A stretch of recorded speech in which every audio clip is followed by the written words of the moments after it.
Hi, I'm Jessica Burgess, and I am an NLP practitioner based in South Africa. This podcast is about teaching you all the brain hacking tools that you wish you were taught in high school so that you could become a more functional adult. I have seen way too many stories where people feel stuck and helpless and hopeless, and the only thing they really needed was 1, 2, or 3 little techniques that allowed them to shift the way that their mind was running the show of how they were experiencing life.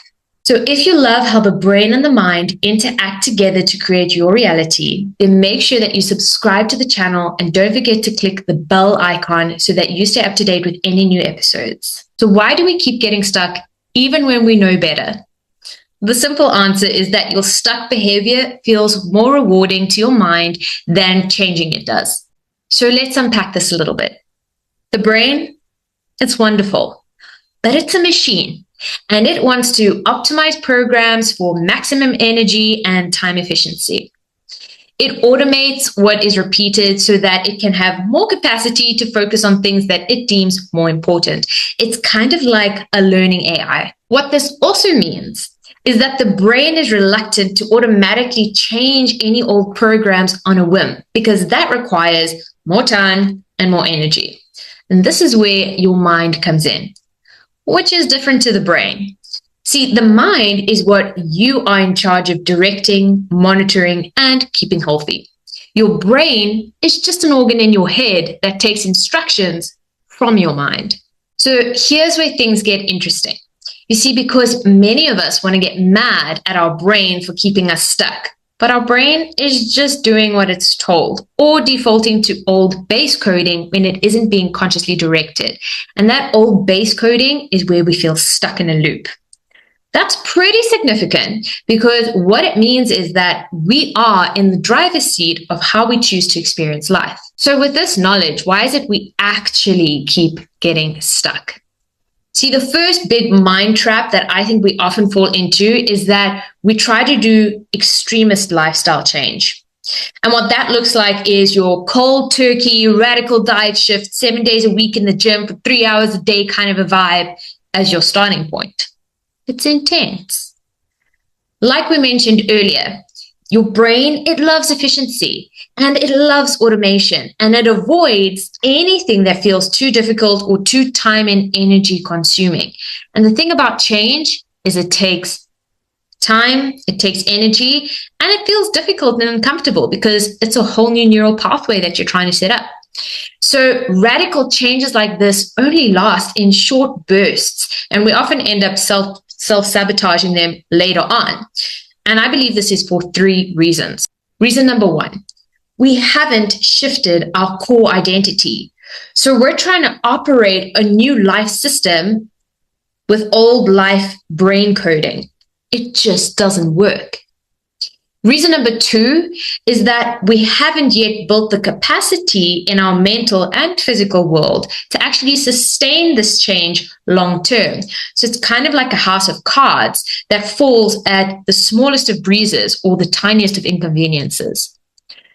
Reason number 3, your brain associates more reward with your comfort zone of old programs than it does with the work of changing to a new lifestyle. So let's discuss some of the approaches that you can take from the stuck you to becoming the you that you're working hard on. There are obviously many approaches to this, but I'm going to share my 3 favorites because they have been the most effective in helping my clients transform. Approach number 1. Find out what drives your current identity and behaviors and link those same drivers to your new identity and behaviors that you are trying to achieve. So for example, if you are wanting to become a healthier version of yourself, but you're driven by convenience, you could try making your healthier choices as convenient as possible and unhealthy choices as inconvenient as possible. See, this works because your brain is running on the convenience code, which means it will always choose the path of least resistance. So all you need to do is make the healthier option the path of least resistance and the unhealthy option the path full of resistance. Pretty basic. Approach number 2, one of my favorites, the piggyback method. The brain is resistant to change, and trying to work against that kind of coding can be a lifelong battle. So we work with it.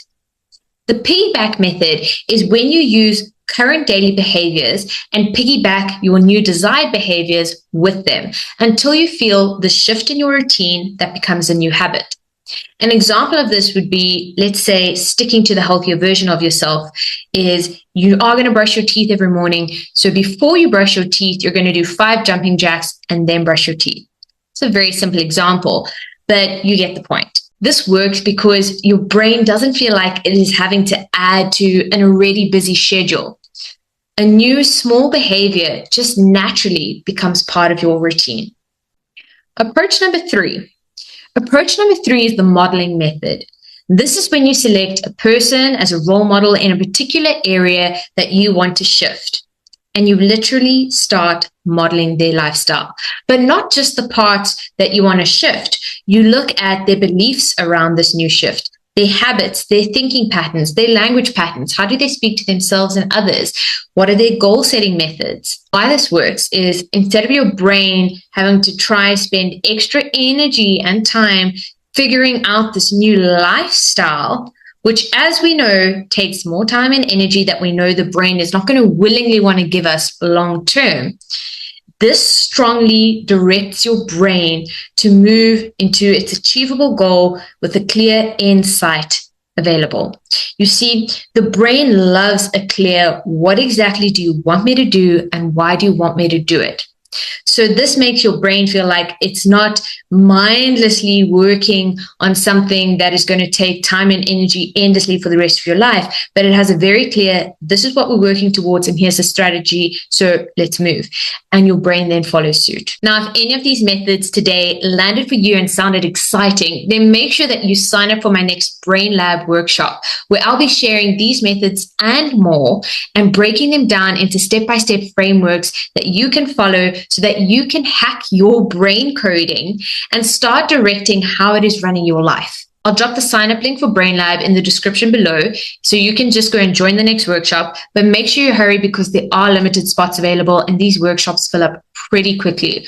Until then, make sure that you remember that you are in the driver's seat of your mind.